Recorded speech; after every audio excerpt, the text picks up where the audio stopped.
Tonight we're going to talk about a game series that I really enjoy, and I think more people should kind of give a chance, because at the time when it came out it was pretty popular, and it's just kind of died since then, and they tried to resurrect it in, like, I think it was 2017 with another entry, and it just wasn't good.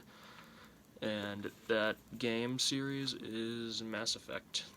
So the story of Mass Effect 1 starts out with Commander Shepard, and you can choose in the beginning of the game, you get to choose what they look like, the gender, and in the game you get to decide what their personality is going to be like. Are they a nice person? Are they not so nice? Are they charismatic? Are they kind of awkward kind of thing? And that's really fun, but like the interactivity that'll come next, we'll talk about for now just the story and why I think that's really well written and thought out, and just the plot's really enjoyable. And it takes place in space, which that already kind of engages me. I like sci-fi and things of that nature, but in the beginning, it starts off with Commander Shepard, who gets tasked with a mission to go to Eden Prime with his squad from the Human Systems Alliance to investigate why the Geth are there, and he ends up getting enthralled in this journey of figuring out that the Reapers are coming to wipe out all life in the galaxy, and no one really believes him. No one that has the power to do anything about it does. And you get tasked with hunting down a rogue Spectre by the Council, the Citadel Council, with the aliens. They task Shepard with hunting down a rogue Spectre named Saren. The Spectres are like their top, like, soldiers or cops, kind of, where they're above the law. They can do what they want as long as it's approved by the council. But Saren, he went rogue. He killed another Spectre. He's working with the Reapers, but they don't believe that yet. But whatever the council believes, he is working for the Reapers and with them. He thinks that if humans and other species, because he is not a human, but like he thinks if just organic life just bows down to the Reapers and just allows them to subjugate them, that they will be okay, and they won't kill off all life. And he kind of begs that question, like, is submission not preferable to extinction? Which I thought that was an interesting theme for sure. And then the next thing, I'm trying to remember which one I wanted to do. Alright, the missions we can talk about, like, some of the missions. Like, it's a pretty short game, really, if you don't do side missions, which I definitely recommend you do. You should. They're just a lot of fun, unless you don't like the gameplay. But the main missions, I think they're really good. There's only like 4 or 5, but they're all kind of long. It took me like maybe 6 hours to do each of them, or probably more like 4, but 6 to do a couple of the longer ones, and they're all quite good. My favorite one is Novaria, where there's like the plot line of corporate corruption, and then that you have to sift through to get to the next part, and you can handle that in a lot of different ways, and some are just really vile, others are really admirable, and that ties more into the choices that you can make. And then at the end, you get to decide whether a species that was thought extinct but was very dangerous, you can decide whether they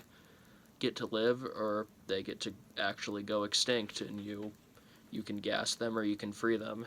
And I thought that was another really good choice. It helps. You can characterize Commander Shepard however you want in that particular playthrough. And another mission that was really good, the one that I played after that, Vermeer, there's some more good character moments with Rex, who, when he pulls the gun on you and you guys get in a standoff about how to handle a certain mission point. And if you're not charismatic enough or you haven't built up enough of a relationship for him, he might die. And that's it. You actually do kind of feel the weight of that, or at least I did, because I thought he was just a really interesting and fun character. The characters are all really good, like your squad mates that you can take with you on missions. I really like 5 out of the 6 of them, and then the 6th one, we'll talk about him in a minute, he's not the best, but he's okay too.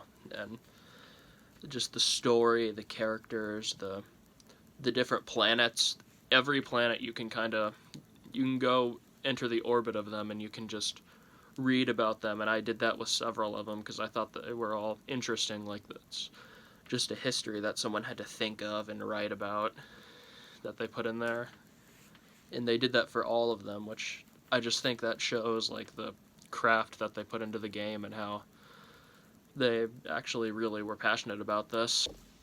So, like, on the point of the craftsmanship put into the game, I really think that, like, all the character interactions on the Normandy in between main missions are all really well put together, really well thought out. There's different options you can take with everyone, and the characters themselves are also really interesting, which that just helps out a lot with, like, getting to know them. You actually want to talk to them after the missions, and you can almost build relationships with them, kind of, which sounds weird, but it's really not. When you actually play the game, you'll find yourself liking a lot of them, which I'm sure maybe Truman Productions, if he watches this, I got him the games for Christmas, he probably would agree that he's found certain characters that he likes, and, you know, some people have ones they don't like. I have a few that I don't think are great, or just, like, don't have much to them, but there's none that I, like, actively just dislike. They're all pretty well thought out. And in the first game, there's only a few, because in Mass Effect 2, there's a lot more, and they all have great development, and we'll get to that, but in the first game, they're all just really, really great, really nice characters, except for the one, which we'll talk about him right now.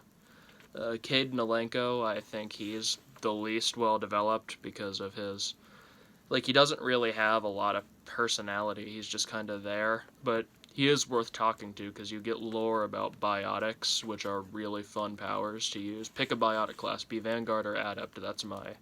Those are my pointers for the beginning. Don't pick, like, Soldier. That's boring. You just get guns and that's it. But, like, with biotics, you don't need ammo or anything of that nature. You can just do them, kinda.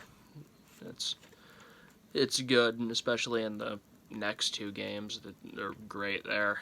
And then he's worth talking to for that, and he's also, you can get some lore on, like, humans and what happened in between, because the games take place in 2183, and, like, what's happened to get the world to the point that it is in such a short time span. Alright, the next character, and I'll just go through this, and I'll go through them in the orders that we get introduced to them to, and that would be Ashley next, who is very, very unpopular in the fan base because of, like, how she's intolerant to aliens, but the thing is, she really isn't, especially if you, like, actually talk to her. She's a little paranoid, but she doesn't believe they're inferior to us in any way. She just thinks we have to look out for ourselves, and to a degree, she's not wrong. And when I talked to her, I still told her, like, this isn't, you're not entirely wrong, but, like, I disagree and I wouldn't take it this far, and in this moment, we need to cooperate. And you can actually get her to change her mind, and by the end of the game, she almost has a really nice character arc. If you take her on the final mission, she'll advocate that you save the council instead of letting them die, and I just thought that was a really nice moment when I did my first playthrough, and my third, because in my third I did the same things as my first, but, like, with the DLC and just knowing more about the game, and that's what I consider my definitive playthrough, my third playthrough. And she has a really nice character arc in that one, but she could turn out totally different in yours, of course, but I think she has a really good character arc if you talk to her and actually, like, treat her like other characters in the game, which are popular. And I love them too. We'll talk about, like, Garrus and Rex and Tali and Liara next, and they're all fan favorites. But these first 2 aren't super well liked, and Caden's just kind of bland, but I think Ashley is very well developed, very well thought out, and, like, she just feels the most human out of everybody there. and I think that's a good thing for stories like this. Now, for a character people really, really like, and I really like him too. If Ashley isn't my favorite, then it's easily Garrus, and I think he is also very well developed. He's a Turian, he's an alien species, and everyone after this is alien, but like he's really interesting to me. I like his story of how he was a cop on the Citadel, which is like it's the space station where it's the capital of the galaxy basically. He was a cop there, and he wanted to like do justice and actually like be effectively stop criminals, and sometimes he's a little extreme, but he clearly just wants to do the right thing and help people, and I really like that in people, but also just in characters. I like seeing that too. And in my third playthrough, my definitive one, I was a lot like him, where I would agree with him a lot, and even though on paper it's the renegade, which is like the negative morality, it's still just like, no, I actually think this is the right way to go here. And he is just very interesting in that way. He provides some insight into Turians and other species, which that's all. I like that. I like seeing different perspectives and throughout the story from other people and what they think of what happened. And he is another really well thought out character. He becomes even more interesting in like 2, I think, but we'll go into that later in the next video or whenever I do a Mass Effect 2 review. Rex is another character with a really good arc, and it doesn't quite develop till like 2 and 3, but we'll talk about the seeds that are planted here, like how he wanted to do better for his people, and people on his homeworld disagreed with that, but he tried to fight for it, and then he got driven off the planet by his father, who really disagreed with him, and then he went on to just go become a mercenary out in the galaxy, and when he could have done a lot more. And then when you recruit him, you kind of talk to him, and you can inspire him to go back, almost, and then when he does, things turn out really well, which that happens in the next games, but for now, he's on your ship, and he's a lot of fun. He becomes a really good friend, and he seems kind of scary at first, but he's nice, and he's just like a fun person to be around, and he's taken with you on missions. He's really good for combat. He's really strong and powerful and has a lot of health, and it's good.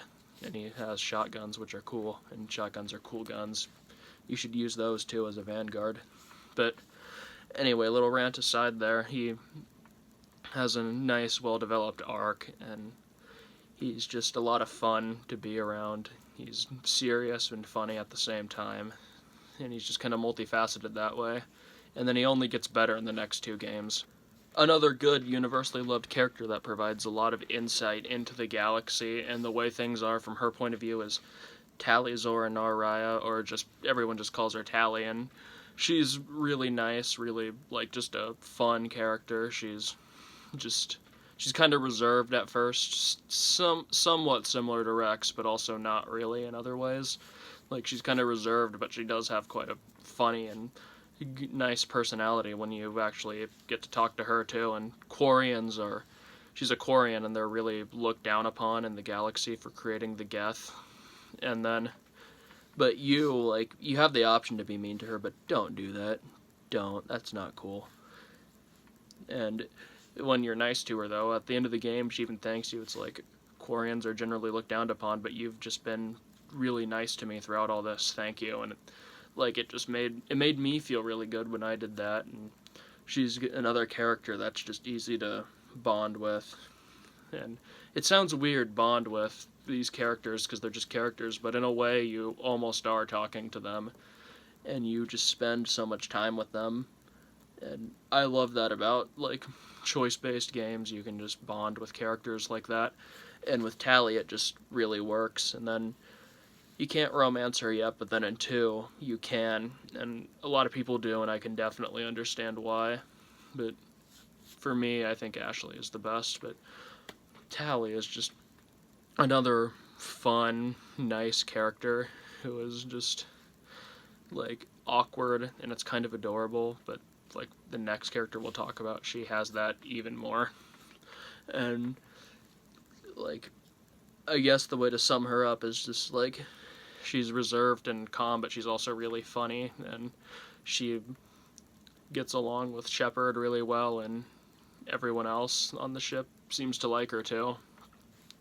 And yeah, she's just another really good character. And then she also gets way more development in 2. 2 is, I'll just say this now, 1 has a lot more story, but 2 is just a character piece first and foremost, and I love it for that.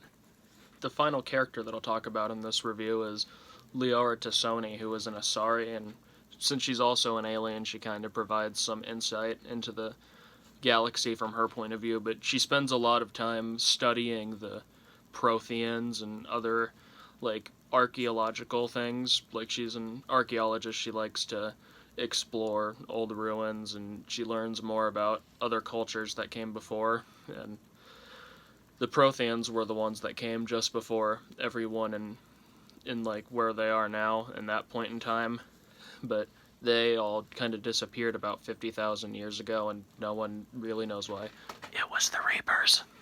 And they just disappeared, and Liara finds that really interesting, like what happened, what kind of people were they, and that's kind of her thing in the first game. She's an archaeologist. She's really like socially awkward. She doesn't spend a lot of time around people. She usually explores areas by herself. And the social awkwardness already gave me a way to relate. Like, I'm sure you guys can see that in this video, or any of my videos, like how awkward I can be at times, and she's kind of the same way with all that. And then when you meet her, you can befriend her pretty easily too. And like Tally, she's kind of adorable because of how awkward she is. And yeah, she's kind of a fun character, but she's a little bit more serious, but also has some good insight into things. And she's more Paragon leaning too. A lot of the other characters are more renegade with things, and she has moments like when you talk to her after you find out Saren's indoctrinated, she has a conversation where it's like, I almost feel bad for him in a way, and like so do I, because he was never that nice of a person, but he wanted to like do good things and be like a protector of the galaxy. He just wasn't always nice about it or go about it in a way that you could traditionally call heroic, but he still was helping in his own way. But like now he's like, he thinks he's helping, but he is working for the galaxy's destruction and the destruction of spacefaring sentient organic life. And of course, being that, none of the main characters want that, so yeah, you still have to fight him, but like she still provides like some insight into like, well, he wasn't all bad, and he might have been a good person in like another timeline, and there was good in him before, but now there isn't. And that made him like a really good villain, and that made her an interesting character, because no one else really talks about him that way at all. And she's like, well, he wasn't all bad, and no one is all good or all bad. And that's just something I like in characters more morally gray. But Liara herself she's pretty morally good, I would say, and she's has a very nice, strong personality that comes across in the games like everyone else does. And she's another really well-developed one. Her connection with her mother, who was working for Saren 2, also indoctrinated. Like, she dies on the mission, and if you take her there, she sees that, and she has a goodbye scene with her, which is it's kind of sad, and like, you can help her grieve through that. She's a pretty good character too as well, but I think she might be a little overrated because she's pretty popular. A lot of people think she's the definitive romance. I disagree, even though, yeah, she is pretty like a good character and all that, so I can kind of understand it too. don't actively dislike any of the characters, really, so, like, yeah, that's Liara. It's one of the longer segments. I'm looking at the timer, but I didn't have quite as much to say about her. Everyone's good. That's the conclusion for characters. I don't despise anyone, and that's a good thing. Now, this is the only section where I'll have any real negatives, and that would be the gameplay, because this was a game from 2007. The controls are, well, the controls are good, like walking and all that, but the Mako, the tank you go down onto planets to explore, which all the planets are like really cookie cutter, different terrains, but all the stuff you find is pretty much the same. There's really not much to most of them.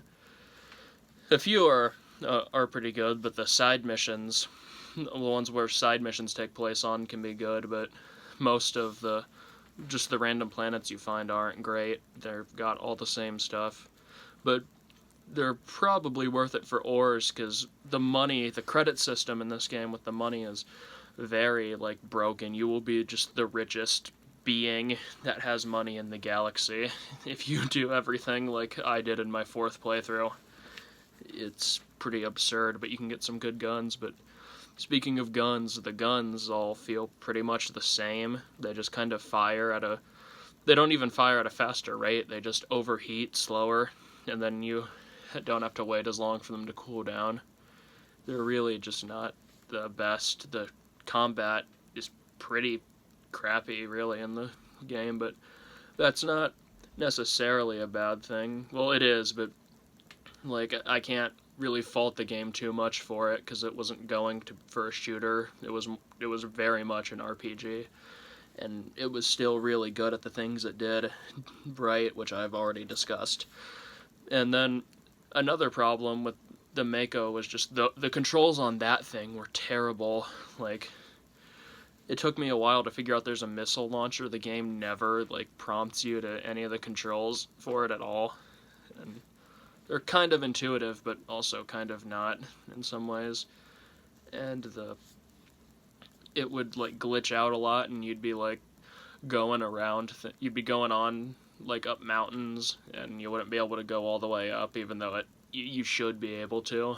And like, once it was just moving around upside down on a planet for me, which was kind of funny, but I was never able to clip it, or I'd show it in another video or in here or something, but it was just really funny when that happened. But I don't think that shouldn't happen in a game, I don't think. And yeah, the Mako is just kind of, it sucks, and the planets you explore in it are even worse. The guns and the combat isn't that great. The biotics and the tech powers, which I talked about biotics a little bit ago, those are good in this game, but they're a lot more polished in, like, 2 and 3. And, like, the combat in the next 2 games is a lot better. But yeah, in conclusion, I would say Mass Effect 1 is an amazing game. I'd probably give it about a 9 out of 10, because everything else is just perfect, but the gameplay has a lot of negatives to it. The load times, I have to talk about the elevators. You're kind of obligated to with a Mass Effect 1 review, aren't you? Like, the elevators on the Citadel and other maps are just kind of annoying, but I don't have as much of a problem with them, because you get banter between the characters sometimes, and you get to hear news about things you've done. Like, from the galaxy, you'll hear news about, like, oh, this happened, and you're like, oh, I did that, and it's fun, kinda, and the characters have some good banter together. You'll get some funny quotes, but they're just there to disguise load times, so I can understand, but I'd much rather have characters that talk to each other with the banter than a loading screen, like in the 3rd game. This is Cade, signing out. If you disagree with anything I said here, leave a comment down below. I like to look at my comments, and maybe we can have a discussion. If you agree, maybe we can still have a discussion about that too. And yeah, let me know if you liked this review, if you liked this background. I thought the lighting over there was terrible, so I decided to try something different. And yeah, I'll see you guys soon, hopefully with a Mass Effect 2 review, Mass Effect 3 when I finish my 4th playthrough there too. And yeah, like, comment, subscribe, all the other stuff YouTubers tell you to do, but like, at least you've seen content from me, unlike a lot of other YouTubers. So I'll see you guys soon. Thanks for putting up with me.